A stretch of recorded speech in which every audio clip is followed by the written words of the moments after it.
पे जाने से पहले we will revise some facts for class 10th for the quadratic equation.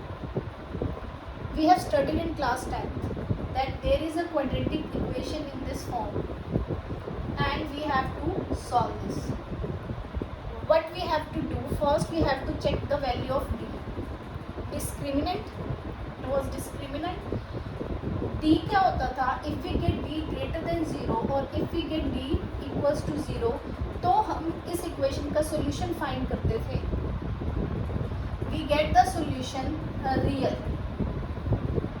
It may be equal or it may be distinct.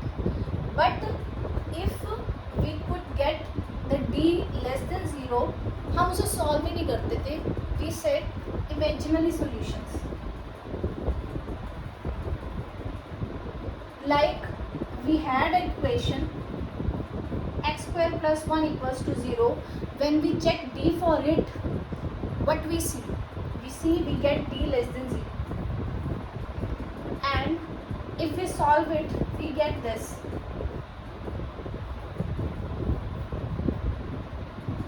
तो हम क्या बोलते थे कि this equation is having imaginary solution. Now in class 11 हम complete explain करेंगे कि what is this and what we have to study about this. In the real number system, we get the solution of these both, but not possible to get the solution for this. So now we are going to define a different term, which is root minus 1. Root minus 1 is symbolized as this. It is called iota. Root minus 1 means iota. So that iota square will be minus 1. It means the solution of this equation is x square equals to minus 1. Root minus 1 means iota. Iota is the solution of this given equation for which we get d less than 0. Right?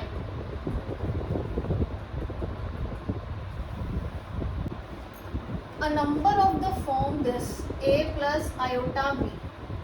A number of the form this a plus iota b is called complex number. Because we are getting iota term in this number. This part without iota is called the real part of this number.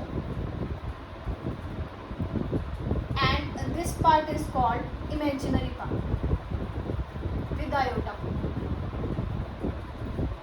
The complex number a plus iota b is to be represented by the z. So the a real part is real of z and the imaginary part is imaginary of z. For example, we are writing 2 plus 3 iota. This is a complex number. This 2 will be represented by z. 2 will be real part and what will be the imaginary? The 3 will be the imaginary part of this number. With the iota is called imaginary part. 3 iota. What will be the real part? Because we are not getting any real part with iota, so the real part will be 0 and the imaginary part will be 3. 2. Yes, you will say 2 is a real number, but we are considering it as complex number. It is also be a complex number because 2 also can be written as this. So the real part will be 2 and the imaginary part will be 0. It means a real number which we studied is already the number real number which we studied are already a complex number because they can be represented in the form of iota. Suppose we have two complex number. One is a plus iota b and another is c plus iota d. So these complex number will be called equal when the real part will be equal to real part and the imaginary part will be equal to the imaginary part of the another complex number. Now these complex numbers are to be set equal.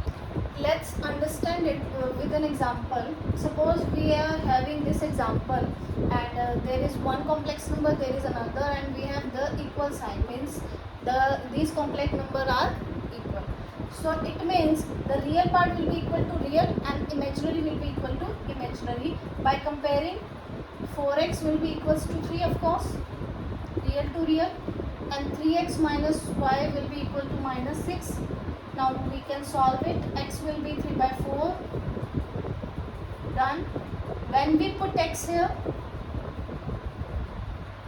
we'll get y.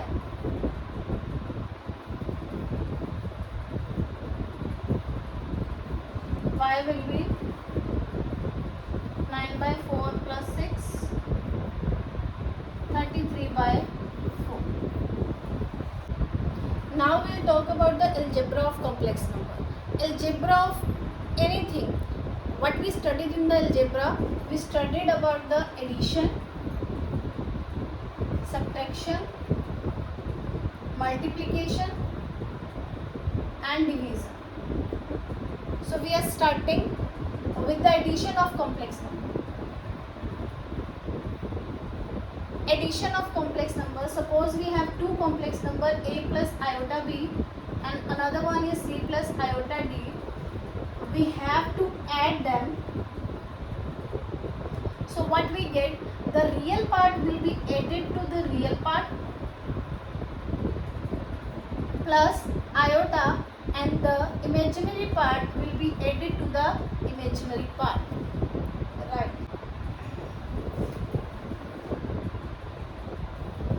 Now we will discuss the properties of addition operation for the complex number. First of all, closure property. Closure property means when we add two complex number, we get another complex number, and for all complex number it is true. Next is commutative property. What is commutative property? Swipe off means if we add z1 to z2 or we add z2 to z1, we get the same answer. Next is additive identity.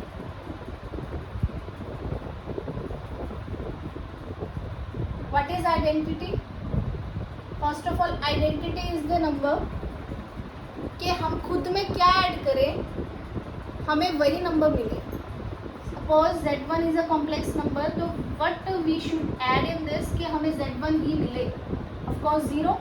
That means 0 is the additive identity for complex number. Or 0 can also be written as 0 plus iota 0. Right? Additive inverse. What is inverse? Complex number में what should we add that we get identity? इसी complex number में हम क्या add करें कि हमें identity मिले उसकी. और identity क्या है? What is the additive identity? It is 0. That means in z1 what should we add that we get 0? Of course it will be minus z1. That means negative of the complex number. Negative of the complex number is the additive inverse for the complex number. Subtraction of complex number. If we subtract two complex number a plus iota b, c plus iota d, so how to solve this? Real will be minus to real,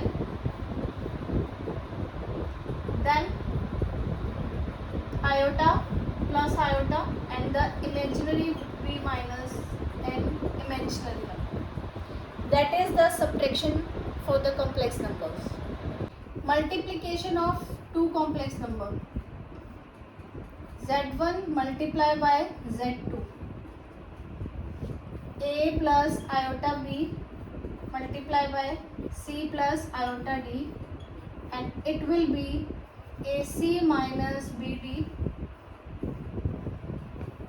plus iota AD plus BC. कैसे आया ये? You can multiply it easily by normal method. As we multiply, first digit multiply with all digit, second digit multiply with all digit, so you will get this. Now the properties for the multiplication. First, closure. Yes, they hold the closure property. If you multiply two complex number, you get another complex number. For all complex numbers, this is true. Next is commutative. Of course, it is commutative. Multiply z1 into z2 or multiply z2 to z1, will get same answer. Next, there was additive identity in the addition. Now it will be multiplicative identity. What is multiplicative identity?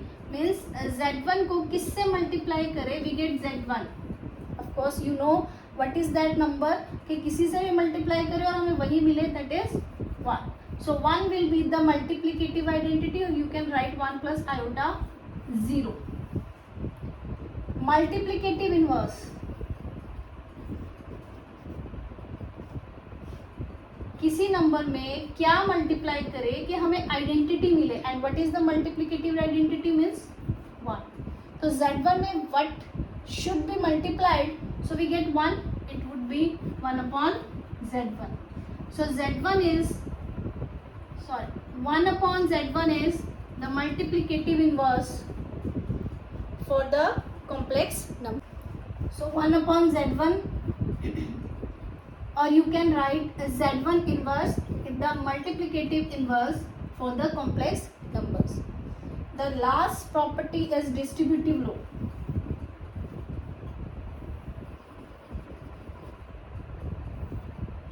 If we have three complex numbers, for any three complex number, the multiplication holds the distributive property. How?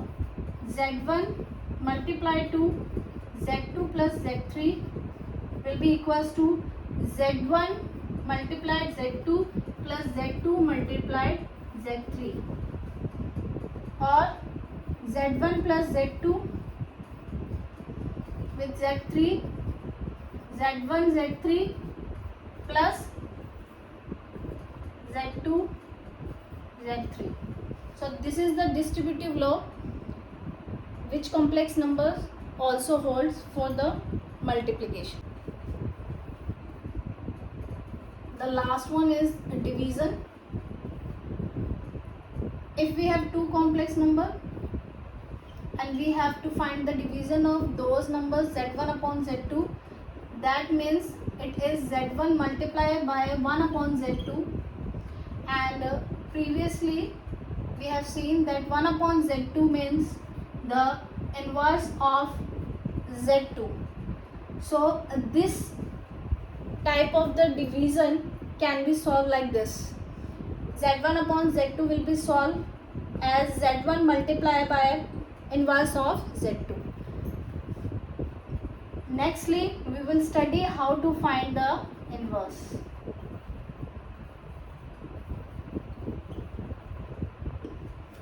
So that we can use the inverse in this.